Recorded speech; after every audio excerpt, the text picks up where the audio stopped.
नमस्ते सर्वांना. आज आपण यू-पी-एस-सीच्या जी 5 मंथची काय स्ट्रॅटेजी असली पाहिजे, जी मेमध्ये एक्झाम आहे, त्याबद्दल आपण चर्चा करणार आहोत. कारण की 5 महिने आहे ना, एकदम क्रुशियल पिरियड आहे. याच्यामध्ये पेशन्स ठेवावा लागणार आहे.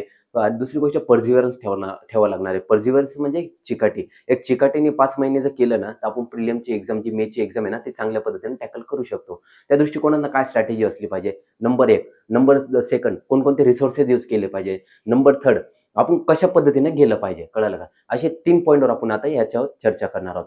पहिली गोष्ट म्हणजे आत्ता जर बघितलं गेलं ना, मेन्सचं आज आपल्याकडे 2 ते 3 दिवस आहे, की जोपर्यंत आपण मेन्सचा सिलेबस बऱ्यापैकी जे काही टॉपिक राहिले असतील ना तुमचे, ते कव्हर करून घ्या आणि प्रामुख्याने जानेवारीपासून ते मेपर्यंत 5 महिने कंप्लीटली प्रिलिमवर फोकस करा.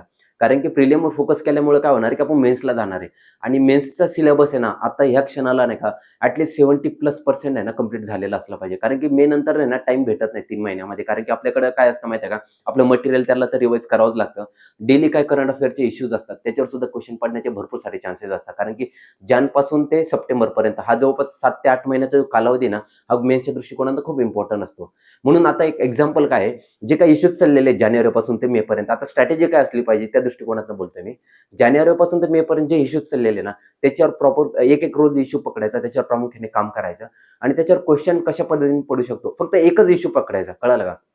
नंबर 2 काय करायचं माहिती आहे का? आता प्रिलिमचा जो मोर दॅन 95% जो प्रिपरेशन टाईम असतो ना, तो तुमचा प्रिलिमवर फोकस करा. प्रिलिमवर फोकस करताना काय करायचं माहिती आहे का?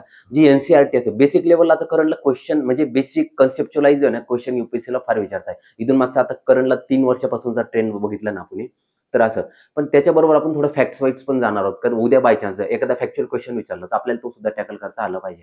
आणि नंबर 3 आता करंटला एलिमिनेशन मेथड जो माइंडसेट होता ना पूर्वी लोकांचा, की एलिमिनेशन मेथडद्वारे आन्सर काढू शकतो. पण आता ते चान्सेस सुद्धा कमी होत चालले. याला सुद्धा टॅकल करण्यासाठी जर उद्या फ्युचरमध्ये एखादा असा क्वेश्चन पडला, त्याला आपल्याला 50-50 चान्सेस जरी नसले, तर तो सुद्धा टॅकल करता आला पाहिजे. या 3 गोष्टींवर काम करणार आहोत. त्याच्या पहिलं सर्वप्रथम म्हणजे पहिली नंबर 1. नंबर 1 म्हणजे काय? एक सिलेबस तर आपल्याला माहीत आहे, कळालं का? आपण कारण की मेन्सच्या दृष्टिकोनातून प्रिपरेशन करतच आलेलो आहे. प्रिलिमचा सिलेबस माहिती आहे. त्याकरता काय करायचं माहिती आहे का? जिओग्राफीचे आणि एन्व्हायर्नमेंट, बायोडायव्हर्सिटी, इकोसिस्टमचे करंटला क्वेश्चन चांगल्या पद्धतीने पडताय. हा कंपोनंट आहे ना, हा चांगल्या पद्धतीने करून ठेवा आणि हा कंपोनंट करताना आहे ना, त्याला करंट अफेअरची थोडी जास्त लिंक द्या. करंट अफेअरची म्हणजे पी-टी 365 पण येत असते मार्केटमध्ये. ती जर तुम्ही आणली ना, थोडं बंडल आहे खूप मोठा. परंतु तिथं प्रिपरेशन करताना तिथं व्यवस्थित स्ट्रॅटेजिकली गेलं पाहिजे, कळालं का? आणि नंबर 3 याला करंट अफेअरची जोड द्या. म्हणजे तिथं ॲटलीस्ट 15 ते 20च्या दरम्यान, 22च्या दरम्यान असे क्वेश्चन पडण्याचे चान्सेस भरपूर आहे, इथून मागच्या ट्रेंडनुसार.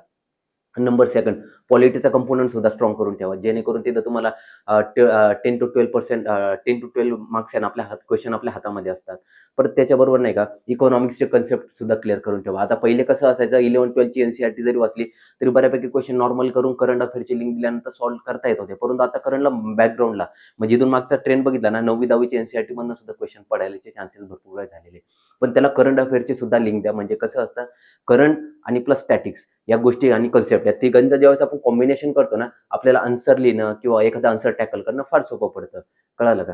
आणि नंबर 3 या गोष्टीतनं अशा पद्धतीने केलं म्हणजे माझं सांगायचं तात्पर्य एकच आहे, की आपल्याला हा सिलेबस आहे ना ओव्हरऑल करून कंप्लीट करायचा आहे आणि त्याला करंट अफेअरची प्रॉपर हे द्यायची. आता मी रिसोर्सेस बुक लिस्टमध्ये जाणार नाही. बुक लिस्टला मी ॲक्चुअली Telegram लिंकला पण टाकलेलं आहे आणि जर तुम्हाला Telegramच्या लिंकला जायचं असेल ना, तुम्ही इथनं म्हणजे चॅनलवर जाऊन आहे ना